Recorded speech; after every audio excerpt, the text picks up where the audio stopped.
आप सभी लोगों का जीवीएन चैनल पे स्वागत करते हैं। एसएससी सीजीएल 2024 का नोटिफिकेशंस आउट हो चुका है। यह एक बहुत ही बेहतरीन सुनहरा अवसर है जो लोग एसएससी की तैयारी कर रहे हैं। इसमें टोटल नंबर ऑफ वैकेंसीज जो है, जैसा कि पिछले वीडियो में मैंने बताया था कि 15,000 से ज़्यादा वैकेंसीज आने वाली हैं, तो इस वर्ष भी आपके पास 15,000 से ज़्यादा वैकेंसीज हैं। नंबर ऑफ वैकेंसीज जो है अभी नोटिफाइड नहीं किया गया है, आने वाले समय में नोटिफाइड कर दिया जाएगा आप सभी के लिए। यह नोटिफिकेशंस आउट हो चुका है। आइए चलिए देखते हैं इस वीडियो में डिटेल से इस नोटिफिकेशंस के बारे में। सबसे पहले बात करते हैं एप्लीकेशंस फॉर्म की। इसकी जो एप्लीकेशंस फॉर्म है वह स्टार्ट हो चुकी है 24 जून 2024 से। इसकी जो लास्ट डेट रखी है वह 24 जुलाई 2024 रखी गई है। इसके फॉर्म को करेक्शंस कर सकते हैं। अगर आप फॉर्म भरने में कोई भी गलती कर देते हैं तो 10 से 11 अगस्त के बीच में इसकी ऑफिशियल वेबसाइट खुली रहेगी, आप जाकर इसके फॉर्म में करेक्शंस कर सकते हैं। आपकी फॉर्म फिलिंग जो ऑफिशियल वेबसाइट है वह https है ssc.government.in पे जाके आपको फॉर्म को फिल करना पड़ेगा। अगर आपने एसएससी का ओटीआर फॉर्म फिल किया है वन टाइम रजिस्ट्रेशन, तो आप सीधे फॉर्म को फिल करेंगे, नहीं तो पहले आप ओटीआर करना होगा। अगर आप सबसे पहले एसएससी का फॉर्म फिल कर रहे हैं तो आपको सबसे पहले ओटीआर ही करना होगा, तब आप एसएससी का फॉर्म फिल कर पाएंगे। अगर हम एग्जामिनेशन फीस की बात करें तो एग्जामिनेशन फीस जनरल, ओबीसी और ईडब्ल्यूएस कैंडिडेट के लिए 100 रुपए लगेंगे, जबकि एससी, एसटी और पीएच कैंडिडेट के लिए कोई भी रुपया नहीं लगेगा।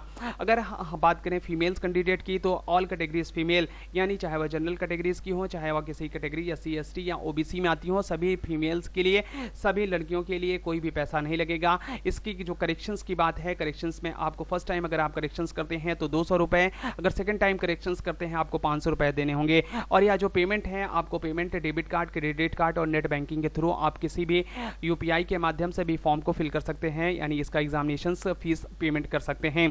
अगर हम बात करें एजुकेशन एलिजिबिलिटीज की तो इसमें एसएससी सीजीएल में बहुत सारे डिफरेंट पद होते हैं और डिफरेंट पदों के लिए अलग अलग जो एलिजिबिलिटी मांगी जाती है वह सभी पोस्ट के लिए अलग अलग है। जूनियर स्टैटिस्टिकल ऑफिसर की बात करें, आपको बैचलर डिग्री होना चाहिए किसी भी स्ट्रीम से और 60% मार्क्स के साथ 10+2 लेवल्स पे इंटरमीडिएट में मैथमेटिक्स के साथ पास होना चाहिए, और बैचलर डिग्री या तो फिर बैचलर डिग्री हो कि स्टैटिक सब्जेक्ट्स के साथ। स्टैटिस्टिकल इन्वेस्टिगेटर ग्रेड सेकंड की बात करें, बैचलर डिग्री होनी चाहिए स्टैटिक्स एक सब्जेक्ट के साथ। Research assistant in national human rights commission की बात करें, आपको बैचलर डिग्री होना चाहिए किसी भी यूनिवर्सिटी से। ऑल अदर पोस्ट की बात करें, बैचलर डिग्री होना चाहिए भारत के किसी भी विश्वविद्यालय से, तो आप उसके लिए फॉर्म फिल कर सकते हैं। अगर हम बात करें एसएससी सीजीएल में 2 नंबर ऑफ वैकेंसीज जो होती हैं वो पे लेवल के आधार पर, पे लेवल 7 की अगर हम बात करें 44,900 से लेकर 1,42,400 तक इसमें जो वैकेंसीज आती हैं, इसमें है असिस्टेंट सेक्शन ऑफिसर जिसे बोलते हैं, विभिन्न डिपार्टमेंट सेंट्रल गवर्नमेंट के डिपार्टमेंट्स में भरी जाती हैं। सेंट्रल सेक्रेटरीट सर्विस 20 से 30 वर्ष, इंटेलिजेंस ब्यूरो 18 से 30 वर्ष, मिनिस्ट्री ऑफ रेलवे के लिए 20 से 30 वर्ष, मिनिस्ट्री ऑफ एक्सटर्नल अफेयर्स के लिए 20 से 30 वर्ष, एएफएचक्यू के लिए 20 से 30 वर्ष, ministry of electronics and information technology के लिए 18 से 30 वर्ष। एक बहुत ही बेहतरीन सुनहरा अवसर है आप सभी लोगों के लिए। इस नोटिफिकेशंस को रीड करें अच्छे से और इस फॉर्म को फिल करें अच्छे से, प्रिपरेशंस करें और आने वाले समय में इसका एग्जामिनेशन सितंबर अक्टूबर के मंथ में है, तो जबरदस्त तरीके से एग्जाम दें। चलिए आगे बात करते हैं एलिजिबिलिटी में। इंस्पेक्टर ऑफ इनकम टैक्स की अगर बात करें तो सीबीडीटी में 18 से 30 वर्ष की उम्र मांगी जाती है। इंस्पेक्टर सेंट्रल एक्साइज की बात करें, सीबीआईसी 18 से 30 वर्ष, इंस्पेक्टर प्रिवेंटिव ऑफिसर सीबीआईसी 18 से 30 वर्ष, इंस्पेक्टर एग्जामिनर सीबीआईसी 18 से 30 वर्ष, असिस्टेंट इन्फोर्समेंट ऑफिसर जिसे एईओ कहा जाता है, डायरेक्टर ऑफ इन्फोर्समेंट डिपार्टमेंट में 18 से 30 वर्ष, sub inspector central bureau of investigation CBI में बहुत बेहतरीन रुतबे वाली जॉब है, 20 से 30 वर्ष, inspector post department of post ministry of communications में 18 से 30 वर्ष, इंस्पेक्टर बनना होगा central bureau of narcotics ministry of finance में 18 से 30 वर्ष के बीच में आपकी आयु होनी चाहिए। असिस्टेंट सेक्शन ऑफिसर की जो पोस्ट है उसके लिए मैंने डिटेल्स में एक नोटिफिकेशंस लेके आएंगे कि उसमें क्या क्या काम करना पड़ता है, एक बेहतरीन वीडियो होगा। फिर उसके बाद जितने भी आपके इंस्पेक्टर वाले पद होते हैं उनके भी अलग अलग वीडियोस आएंगे, आप देख सकते हैं फिर उनमें क्या कार्य करना होता है उसमें और उसके लिए क्या क्या एलिजिबिलिटीज लगती हैं। फिर आगे अगर हम बात करते हैं अदर पोस्ट में तो असिस्टेंट सेक्शन ऑफिसर एएसओ की बात करें, जो ये पोस्ट लेवल है वो लेवल 6 की है, 35,400 से लेकर 1,12,400 तक के लिए। इसमें assistant section officer other ministries में आती है, डिपार्टमेंट ऑर्गेनाइजेशंस में 18 से 30 वर्ष की आयु मांगी जाती है। एग्जीक्यूटिव असिस्टेंट में सीबीआईसी में 18 से 30 वर्ष, रिसर्च असिस्टेंट आरए में नेशनल ह्यूमन राइट्स कमीशन 18 से 30 वर्ष, divisional accountant officer officers under CAG 18 से 30 वर्ष, sub inspector SI national investigation agency 18 से 30 वर्ष, sub inspector junior intelligence JIO narcotics central bureau में 18 से 30 वर्ष, junior statistical officer JSO ministry of statistics and programme programme implementation 18 से 32 वर्ष के बीच में लगता है, दैट वाज क्लियर। ऑडिटर की बात करें, office under NCAG, office under CGD, other ministry department की 18-27 वर्ष की आयु है सभी में। अकाउंटेंट ऑफिस अंडर सीएजी में और कंट्रोल जनरल ऑफ अकाउंट 18-27 वर्ष। अकाउंटेंट जूनियर अकाउंटेंट की बात करें अदर मिनिस्ट्री डिपार्टमेंट में 18 से 27 वर्ष के बीच में आयु लगती है। पोस्टल असिस्टेंट पीए की बात करें, सॉर्टिंग असिस्टेंट एसए की बात करें, department of post ministry of communications में इसे पेवल यह जो सारी पोस्ट हैं वह एसएससी सीजीएल के पे लेवल 4 में रखी गई हैं, जिसका बेसिक पेमेंट होता है 25,500 से लेकर 81,100 रुपए तक के लिए। इन सभी के लिए जो एज लिमिट काउंट की जाती है वह 18 से 27 वर्ष के लिए लागू की जाती है। सीनियर सेक्रेटरीट असिस्टेंट जिसे एसएसए कहते हैं या अपर डिवीजन क्लर्क कहते हैं, सेंट्रल गवर्नमेंट के ऑफिस में ये जॉब लगती है। Ministries other than CS cadres में सीनियर एडमिनिस्ट्रेटिव असिस्टेंट एसएए बोला जाता है इसे। Military engineering service ministry of defence में लगती है। टैक्स असिस्टेंट की अगर हम बात करें तो सीबीडीटी और सीबीआईसी में इसमें टैक्स असिस्टेंट की नौकरी है। सब इंस्पेक्टर एसआई की बात करें, central bureau of narcotics ministry of finance में 18 से 27 वर्ष के बीच में आयु रखी गई है।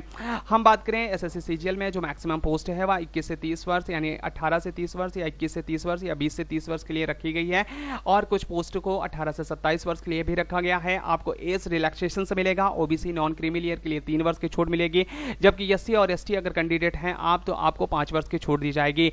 बहुत ही अच्छा मौका है आप सभी लोगों के लिए। एसएससी सीजीएल 2024 के लिए बहुत ही बेहतरीन वैकेंसीज आई हुई है, तो आप सभी लोग इस फॉर्म को जरूर फिल करें। एग्जाम डेट की बात करें, एग्जाम डेट आपका डिक्लेयर हो चुका है एसएससी कैलेंडर में। सितंबर और अक्टूबर में एग्जाम लिया जाएगा 2024 में। एग्जाम डेट टियर सेकंड भी डिक्लेयर हो चुका है, दिसंबर 2024 में इसका एग्जाम होने वाला है। जो सिलेक्शन प्रोसेस है वह सिलेक्शन प्रोसेस 2 स्टेज में इसमें कंडक्ट कराया जाता है। पेपर जो है एक ही दिन होता है, पेपर फर्स्ट और पेपर सेकंड। स्टेज सेकंड की बात करें इसमें भी एक ही दिन में पेपर होता है, आप सभी लोगों के लिए बता दें। फिर या जो पेपर मोड होता है वह बाइलिंगुअल होता है, हिंदी और इंग्लिश दोनों में पेपर कंडक्ट कराया जाता है, और सीबीटी मोड में होता है। सीबीटी बोर्ड अगर बात करें कंप्यूटर बेस्ड टेस्ट होता है ये, इसमें नेगेटिव मार्किंग 0.50 की रखी जाती है। अगर एग्जाम पैटर्न की बात करें स्टेज फर्स्ट की, स्टेज फर्स्ट में एसएससी सीजीएल टियर फर्स्ट के लिए इसमें 4 सेक्शंस पूछे जाते हैं। पहला सेक्शन जो होता है जनरल इंटेलिजेंस एंड रीजनिंग में 25 क्वेश्चंस आते हैं और जो 50 मार्क्स के होते हैं, और इसके साथ ही साथ जनरल अवेयरनेस पूछा जाता है, 25 क्वेश्चन इसमें भी आते हैं और 50 मार्क्स के आते हैं। क्वांटिटेटिव एप्टीट्यूड की अगर हम बात करें गणित की, तो इसमें भी नंबर ऑफ क्वेश्चंस 25 होते हैं और मार्क्स इसमें भी 50 ही होते हैं। इंग्लिश की बात करें, अगर इंग्लिश में 25 क्वेश्चंस आते हैं इसमें भी और 50 मार्क्स के होते हैं। टोटल अगर नंबर ऑफ क्वेश्चंस की बात करें तो टोटल 100 क्वेश्चंस आते हैं और इसके मार्क्स टोटल 200 होते हैं और 1 घंटे की टाइमिंग दी जाती है। तो आप सभी लोगों के लिए जानकारी मिल गई है। स्टेज सेकंड में आपको 1 घंटे का पेपर देना होगा, 60 मिनट का पेपर होगा जिसमें 100 क्वेश्चन सॉल्व करने होंगे जो 200 नंबर पे होंगे, और 200 नंबर पे कट ऑफ लिस्ट जारी की जाएगी। सभी अलग अलग लेवल्स की जो सर्विसेज हैं उसके लिए अलग अलग नंबर ऑफ कट ऑफ जारी किया जाता है उसके आधार पर, और उसके तहत ही आपको स्टेज सेकंड में बुलाया जाता है। और इसमें जो रॉन्ग आंसर करने पे आपको 0.50 की नेगेटिव मार्किंग भी दी जाती है। अगर हम बात करें एसएससी सीजीएल टियर सेकंड की एग्जामिनेशन पैटर्न 2024 की, तो इसमें रिवीजन कर दिया गया, रिवाइज कर दिया गया है। एसएससी सीजीएल जो टियर सेकंड 2024 का एग्जामिनेशन होता है इसमें 2 फेज पेपर फर्स्ट और पेपर सेकंड होता है। पेपर फर्स्ट जो है वह कंपलसरी होता है सभी पोस्ट के लिए, जबकि पेपर सेकंड वही कैंडिडेट के लिए होता है जो लोग जूनियर स्टैटिस्टिकल ऑफिसर के लिए फॉर्म को फिल करते हैं ministry of statics and programme में। Statics second SSC CGL tier second की बात करें एग्जामिनेशन फर्स्ट में, एग्जामिनेशन 2024 के बारे में, पेपर फर्स्ट कंपलसरी है सभी पोस्ट के लिए, ये 2.5 घंटे का पेपर होता है, जबकि जूनियर स्टैटिस्टिकल ऑफिसर और स्टैटिस्टिकल इन्वेस्टिगेटर के लिए 2 घंटे का अलग से आपको पेपर देना पड़ेगा। Stage SSC CGL second stage के लिए टियर सेकंड के लिए आपको मैं पेपर पैटर्न देख लेते हैं। सेशन इसमें 2 सेशन होते हैं, सेशन फर्स्ट और सेशन सेकंड। सेशन फर्स्ट में अगर हम बात करें तो 2 सेशंस होते हैं और सेशन सेकंड में सेक्शन थर्ड होता है। इसमें मॉड्यूल वाइज रहता है, module first and module second में मैथमेटिक्स और रीजनिंग पूछी जाती है जिसके 30 क्वेश्चन होते हैं, प्रत्येक क्वेश्चन 3 मार्क के होंगे, 90 मार्क्स होता है और 1 घंटे की टाइमिंग दी जाएगी। सेक्शन सेकंड की बात करें इसमें भी 2 मॉड्यूल होते हैं, मॉड्यूल फर्स्ट और मॉड्यूल सेकंड। इसमें इंग्लिश और जनरल अवेयरनेस पूछा जाता है। इंग्लिश में 45 क्वेश्चन रहते हैं, प्रत्येक क्वेश्चन 3 मार्क्स का होता है, 135 नंबर का। जनरल अवेयरनेस के भी 3 मार्क्स होते हैं प्रत्येक क्वेश्चन के, इसका मार्क्स 75 होता है।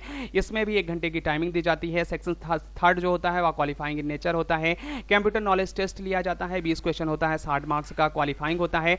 डाटा एंट्री स्पीड टेस्ट होती है, 1 डाटा एंट्री टास्क क्वालिफाइंग होता है, 15-15 मिनट का दोनों सेक्शन होता है। यह जो पेपर है पेपर फर्स्ट कहलाता है और पेपर फर्स्ट सभी लोगों के लिए क्या करना होगा, क्वालिफिकेशंस में आपको इसे पेपर फर्स्ट सभी लोगों के लिए इंपॉर्टेंट है, चाहे जो पोस्ट के लिए आप फॉर्म फिल करें। और जो सेशन सेकंड है उस सेशन को आपको क्वालिफाइंग नेचर है, आपको सिर्फ क्वालिफाई करना है, उसके आधार पर कट ऑफ डिसाइड नहीं की जाती। अब बात करें जो अदर पोस्ट के लिए फॉर्म को फिल करते हैं, जैसे जूनियर स्टैटिस्टिकल के लिए, इसमें स्टैटिक्स का नंबर ऑफ पेपर होता है जिसमें नंबर ऑफ क्वेश्चन 100 होते हैं, मैक्सिमम मार्क्स 200 के होते हैं। इसकी जो टाइमिंग होती है 2 घंटे की होती है। अगर इसमें आप एक क्वेश्चन गलत करते हैं तो 0.50 की निगेटिव मार्किंग भी होती है। तो आप लोग देख सकते हैं, आपको एग्जाम पैटर्न मैंने बता दिया है किस आधार पे आपका सिलेक्शन होने वाला है, और नंबर ऑफ वैकेंसीज के तहत मैंने ये भी बता दिया है कि आपको किस किस लेवल पे, किस ग्रेड पे आपको जॉब लगेगी, आप जिस जॉब को प्राप्त करेंगे और किस नंबर पे कौन सी वैकेंसीज आपके लिए अलॉटमेंट प्राप्त होगी। तो आप सभी लोग इस प्रकार के इंफॉर्मेटिव वीडियोस के लिए हमारे चैनल JVN को सब्सक्राइब कर लीजिए। या वीडियो पसंद आया हो तो इस वीडियो को लाइक कर दीजिए। अगर किसी को जरूरत हो तो इस वीडियो को शेयर कर दीजिए। आप अगर हमें कोई सुझाव देना चाहते हैं तो आप हमारे कमेंट बॉक्स में हमें जरूर कमेंट करें। वीडियो देखने के लिए धन्यवाद। मिलते हैं तब तक अगले वीडियो में। जय हिंद।